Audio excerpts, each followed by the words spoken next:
আজকে আমি আপনাদেরকে ফুলকপির পকোড়া বানিয়ে দেখাবো। আপনারা সম্পূর্ণ পুরো ভিডিওটা দেখুন প্রথম থেকে শেষ পর্যন্ত কিভাবে আজকে আমি আপনাদেরকে ফুলকপির পকোড়া বানিয়ে দেখাই। আর এখানে একটা বড় সাইজের ফুলকপি আমি কেটে নিয়েছি আর ফুলকপিটা ভালো করে ধুয়ে পরিষ্কার করে নিয়েছি। ফুলকপিটা প্রথমে হালকা সেদ্ধ করে নেব। তার জন্য একটা পাত্রে আমি জল গরম হতে দিয়েছি। জলটা হালকা গরম হয়ে গেছে। এবারে এর মধ্যে দিয়ে দিলাম নুন আর দিয়ে দিলাম হলুদ গুঁড়ো। এবারে কেটে রাখা ফুলকপিটা দিয়ে দিচ্ছি।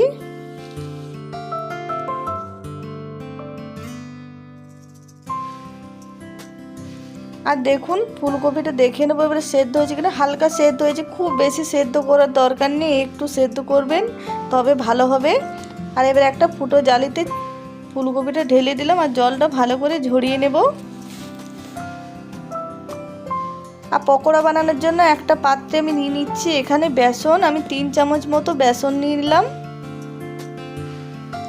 আর এবারে দিয়ে দেবো এর মধ্যে চালের গুঁড়ি। আর চালের গুঁড়ি অবশ্যই দিতে হবে বন্ধুরা, তাহলে মুচমুচে হবে খেতে। আর এবারে দিয়ে দিচ্ছি এর মধ্যে কালো জিরে, দিয়ে দেবো আদা কাঁচা লঙ্কা বাটা। আপনারা চাইলে এর মধ্যে রসুন বাটাও দিতে পারেন, আমি আজকে নিরামিষ বানিয়েছি। আর এবারে এর মধ্যে দিয়ে দিচ্ছি ধনেপাতা বাটা। আর ধনেপাতা বাটা দিলে দারুণ লাগে খেতে বন্ধুরা, অবশ্যই দেবেন। দিয়ে দিলাম হলুদ গুঁড়ো আর দিয়ে দিলাম পরিমাণ মতো নুন। এবারে একটু একটু জল দিয়ে ভালো করে মিশিয়ে নেব। খুব বেশি জলের দরকার নেই, একটু জল দিলেই মেশানো হয়ে যাবে খুব সুন্দর।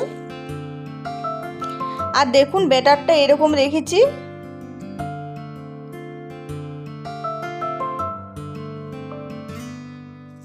ফুলকপিটা আমি দিয়ে দিচ্ছি ব্যাটারের মধ্যে, সবটা দেব না, 3-4টে করে দেব।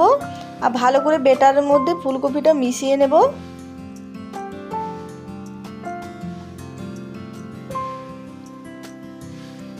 আর এবারে ভেজে নেবো। আমি এটা সরষের তেলে ভেজে নিচ্ছি, আপনারা চাইলে সাদা তেলেও ভাজতে পারেন, কিন্তু সরষের তেলে ভাজলে খেতে বেশি ভালো লাগে। আর তেলটা খুব ভালো করে গরম করে নিয়েছি, এবারে ভেজে নিচ্ছি পকোড়া।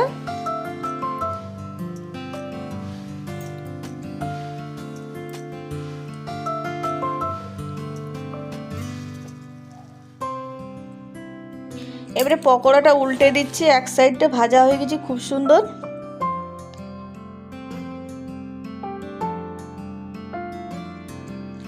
আর দেখুন পকোড়াটা ভাজা হয়ে গেছে খুব সুন্দর। এবারে নামিয়ে নিচ্ছি। একইভাবে সব পকোড়াটাই আমি ভেজে নেব। আর এই পকোড়া গরম গরম ভাতের সঙ্গে কিংবা বিকেলের সন্ধ্যের সময় চায়ের সঙ্গে খেতে দারুণ লাগে বন্ধুরা। আর আজকের ভিডিওটা পছন্দ হলে প্লিজ লাইক শেয়ার কমেন্ট করবেন। আর যারা নতুন দেখছেন তারা অবশ্যই আমার চ্যানেলটা সাবস্ক্রাইব করবেন, পাশে থাকবেন। আর কার কার ফুলকপির পকোড়া খেতে ভালো লাগে কমেন্টে নিশ্চয়ই জানাবেন বন্ধুরা।